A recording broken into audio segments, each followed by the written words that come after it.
ఓం సదాశివసమారంభాం వ్యాసశంకరమధ్యమాం అస్మదాచార్యపర్యంతాం వందే గురుపరంపరాం. జ్యోతిషాస్త్రాన్ని భావితరాల వారికి ప్రసాదించిన ఋషుల యొక్క పాదపద్మాలకి నమస్కారం చేసుకుంటూ, అలాగే నాకు ఈ జ్యోతిష విద్యను నేర్పిన గురువర్యులు జ్యోతిష బ్రహ్మ కీర్తిశేషులు శ్రీ ఈరంకి సూర్యనారాయణమూర్తి గారు, సూర్యశ్రీ దైవజ్ఞ గారి యొక్క పాదపద్మాలకి నమస్కారం చేసుకుంటూ, ఓం శ్రీ మహాగణాధిపతి నమః, శ్రీ గురుభ్యో నమః, హరి ఓం. వీక్షకులందరికీ నమస్కారం.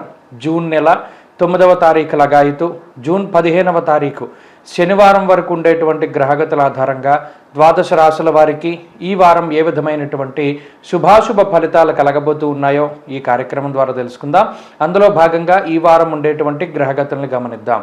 ఈ వారంలో మేషరాశి యందు కుజుని యొక్క సంచారము, వృషభ రాశి యందు రవి బుధ గురుగ్రహాల సంచారము, మిథున రాశి యందు శుక్రగ్రహం యొక్క సంచారము, అలాగే లాభస్థానం మేషమునకు కుంభరాశి యందు శనేశ్వరుడు, మీనం యందు రాహుగ్రహం యొక్క సంచారం కొనసాగుతూ ఉండగా, కేతువు కన్యరాశి యందు ఉండగా, చంద్రుడు కర్కాటక సింహ కన్యారాశుల్లో సంచరిస్తున్నారు. ఇటువంటి పరిస్థితుల్లో ద్వాదశ రాశుల వారికి ఏ విధమైనటువంటి ఫలితాలు కలగబోతున్నా తెలుసుకుందాం. అందులో భాగంగా మిథున రాశి వారికి ఈ వారం సాధారణమైనటువంటి గ్రహస్థితి గోచరిస్తూ ఉన్నది.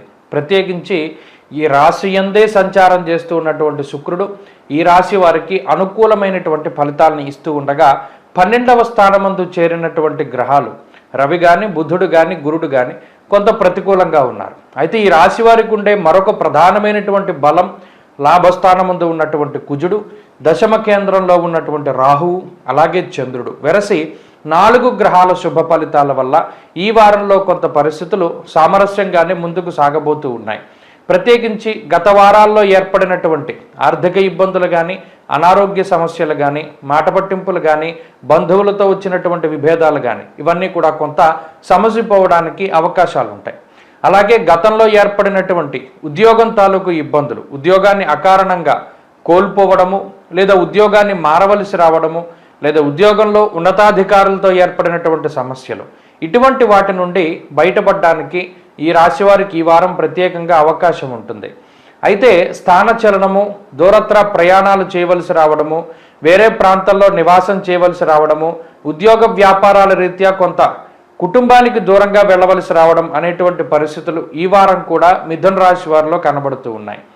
అయితే గత వారాలతో పోల్చుకుంటే కొంత మానసిక ప్రశాంతత, శారీరక శ్రమ కొంత తక్కువగా ఉండడము, అలసట తక్కువగా ఉండడము, మరీ ముఖ్యంగా ఆలోచించుకునేటువంటి సమయం దొరకడం అనేటువంటిది కూడా ఈ వారంలో మిథున రాశి వారికి చూడవచ్చును. నూతనమైనటువంటి వస్తువులు, వాహనాల యొక్క కొనుగోలు, అలాగే ఆర్థిక సంబంధమైనటువంటి ఇబ్బందుల నుండి బయటపడడం లాంటి అంశాలు ఈ వారంలో కనబడతాయి. అలాగే ఆరోగ్యపరంగా సమస్యల్ని అధిగమించగలుగుతారు.